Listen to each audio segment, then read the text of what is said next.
I'll be sharing a remarkable story about how I helped my best friends secure their dream home against all odds.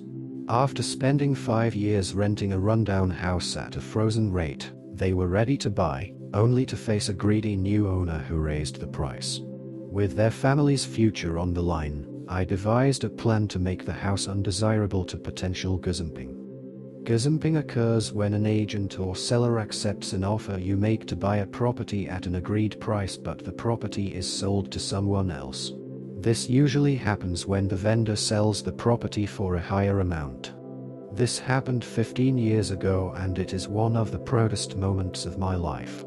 My best friend and her husband have 5 kids together. They lived in an expensive city and rented an old 4-bedroom house for $400 per week. The house was very rundown with a disgusting kitchen and stink drains, but it was all they could afford at the time. Still, they made it work. The owner was a nice old lady who is extremely wealthy and very fond of my friend.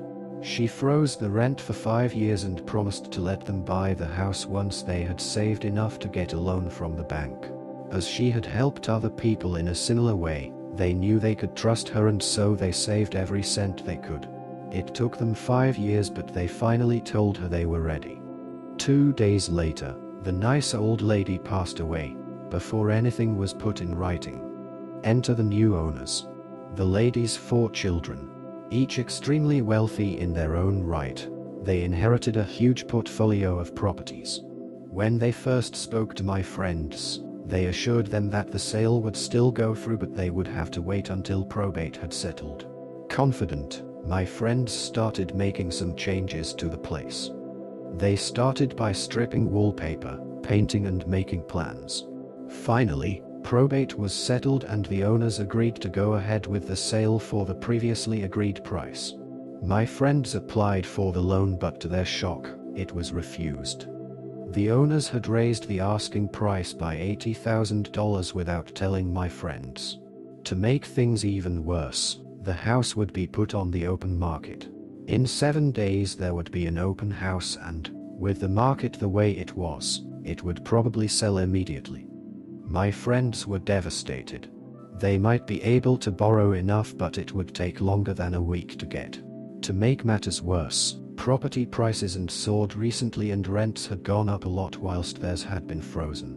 Not only were my friends going to struggle to get the money.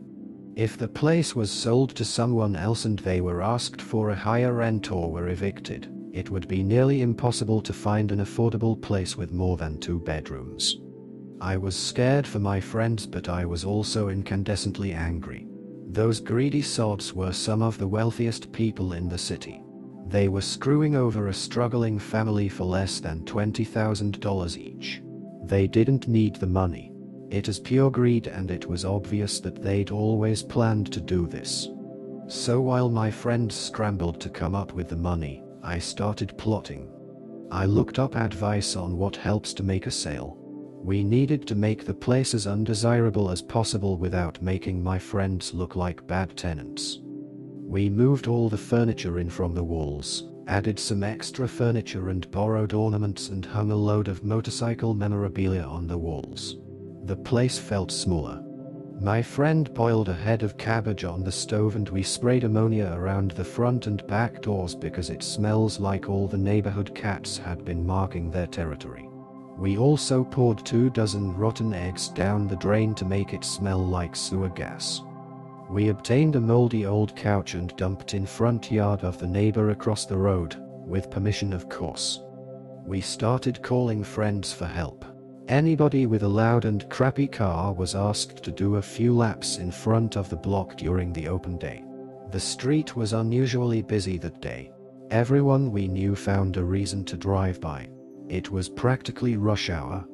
We called out mates from the rugby club, a sport of full contact football without any of that soft padding.